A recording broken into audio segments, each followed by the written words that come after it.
It's a Denver 7 weather action day as we join you now on Local 3. The snow that's been falling throughout the morning has made a mess on the roads from the metro into the mountains. Parts of I-70 have been closed for several hours because of safety concerns. You can see this picture from our crew on the scene near Evergreen, and you're seeing just so much snow on the roads right now. We have our team spread out across the Front Range to show you what to expect before we head out. So let's start here in the studio with Colette Bordelon with that big closure on the interstate. Oh, there are backups all over 70. I want to get you to that map right now. You can see those red dots there on 70. That's where those closures are. Take a look though really quickly right now at one of our CDOT cameras. That is showing the backup there near Floyd Hill.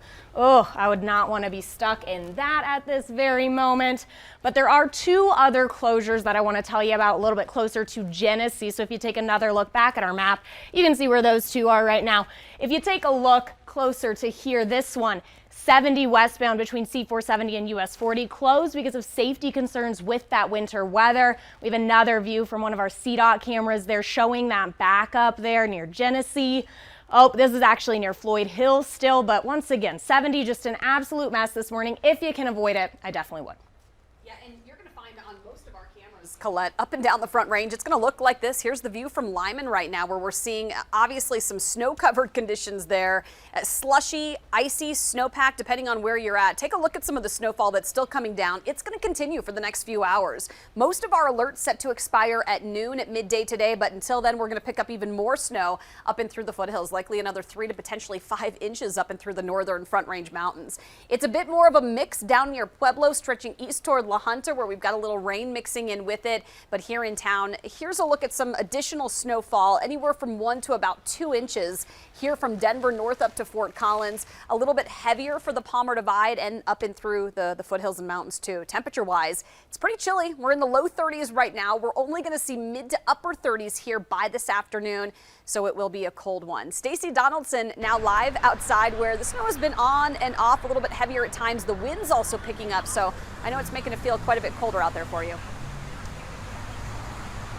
Wow, Lisa, when the wind kicks in, it's teeth chattering. It feels like it's in the teens right now. We've seen the snow coming down pretty steadily and then in big waves at times. So we're starting to see it solidify a little bit more on the roadways. We're seeing the tread in the slush on the roads here in downtown Denver. So still pretty chilly this morning, but this has been a very temperature dependent storm as we fluctuated just a little bit above and below the freezing mark. So still a lot of much needed moisture here for the Front Range, but at times just slushy on the roads. Looks like everything's moving along smoothly, at least here in downtown Denver.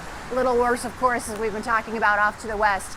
As we get through the rest of the day, though, that winter storm warning still in effect until noon this afternoon, so we'll keep an eye out for more snow, a couple more inches here for our area, and watch these roadways for worsening conditions, guys. Stacey, the snow stopped falling on you, but Denver 7's Veronica ACOSTA has been following conditions in the South Metro. In Highlands Ranch, still snowing and very slushy out there, Veronica. Very slushy. The roads are slushy. The actual, sidewalks are slushy. A lot of it here in Highlands Ranch. You can see just coming down to my feet here. This really tells the story of what this storm has been like. A lot of slush, not only on the shoulders of the road, but also on the main road as well. Take a look there. You can see some of these cars and what that splashback is like. That's going to be the main thing you're going to be seeing on your morning commutes. You can see the kickback there from those front tires as well as those back tires. Those windshield wipers, they have been going all morning long for us. It is starting to stick just a little bit more on the actual roadways. It was a lot warmer this morning, or at least it felt like it. So that's probably going to impact your morning commute. And of course, you see folks out shoveling some of that snow on some of those sidewalks as it starts getting lighter outside. So just keep in mind, windshield wipers, they will be going all morning long. Guys, back to you. And you can follow along with the forecast anytime using our free Denver 7 Plus app. We have a 24/7 weather stream on there. You can download that on your Roku, Amazon Fire, Apple TV, or Android. Well, the United Nations is holding a meeting today to discuss the humanitarian crisis in Ukraine. The UN says there are now more than 3 million refugees who escaped the country since the war started. The meeting was requested by the U.S., the U.K., France, Ireland, Norway, and Albania. A Ukrainian official says Russian airstrikes destroyed a theater in MARIUPOL where civilians were taking shelter. Look at the satellite image here. The writing on both sides said that children were inside and that it was targeted anyway. The former head of the region shared in a short statement on Facebook that people were coming out alive. It's unclear right now how many people survived. President Biden is sending $800 million in military aid to Ukraine. One of the weapons going overseas are Switchblade drones. Unlike larger Predator drones that fire missiles at targets, the Switchblade drones fit into a bag and are not meant to return from their mission. These drones are designed to crash directly into a target, which detonates its small warhead. The administration's support package also includes Stinger missiles, rifles, and thousands of anti-armor weapons. The man accused of killing 10 people in a Boulder King Soopers last year remains incompetent to proceed with the trial for now. A judge ordered Ahmad Alissa to a mental health stay at a state hospital. Doctors believe he will likely soon be restored to competency with the use of medication. There is another review hearing set for April 15th.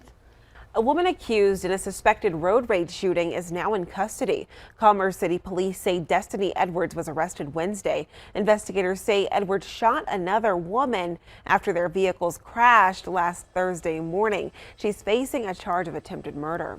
We asked Commerce City police for an update on that victim's condition, and so far we haven't heard back. Well, breaking overnight, SHIFFRIN is taking skiing's overall World Cup title for the 4th time. It's a much needed win for the Colorado native after failing to medal at the Winter Olympics in Beijing last month. Congrats to her.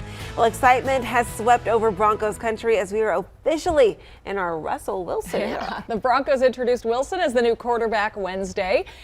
And you might remember he actually played for the Rockies back in the day. He spoke about his special connection to Denver.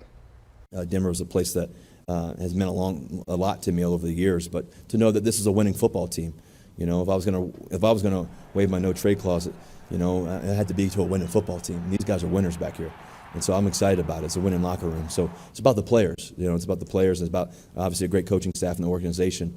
But the players, we helped get it done, and that's what I was excited about. Broncos country, let's ride. Wilson said his goal is to play 10 to 12 more years and win 3 to 4 more Super Bowls.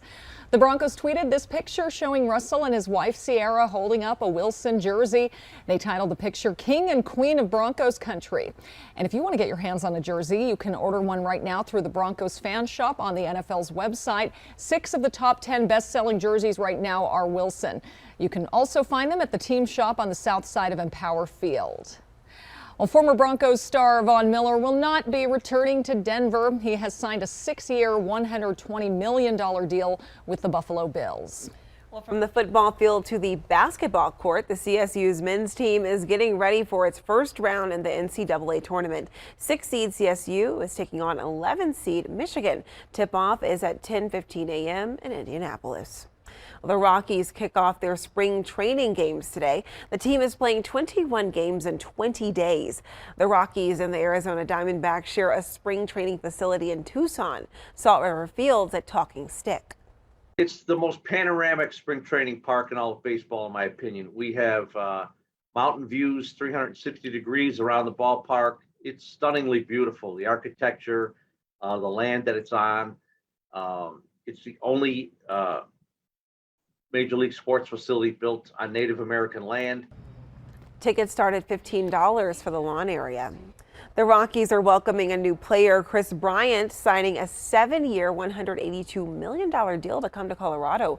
BRYANT was an all-star last season for the Cubs before being traded to the Giants. He was the National League MVP in 2016, too. The Rockies' season opener is against the Dodgers Friday, April 8th at Coors Field. We are right now looking at more snow falling here in town, and totals are going to add up to well over a foot up and through the foothills. We'll get some new numbers here pretty soon.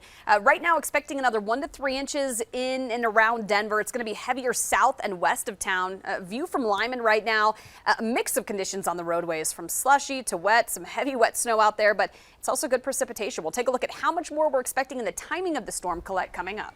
Oh, and it's making for a real predicament there on 70 in both directions in different areas. This one right here near Floyd Hill on those eastbound lanes, stop and go traffic. Some at a standstill there, closed because of safety conditions and some semis stalled in the road. Then take a look. This one closer near Genesee. You can see these backups this time in the westbound lanes of 70, closed for safety concerns. Take a look here at our map. I'm going to run you through our drive times on the metro and some crashes that you need to be aware of this morning. Another rideshare company is supporting their drivers as they try to manage rising gas prices. How much more your next Lyft could cost you? And helping people practice their faith, how one Colorado woman is supporting others in a unique way.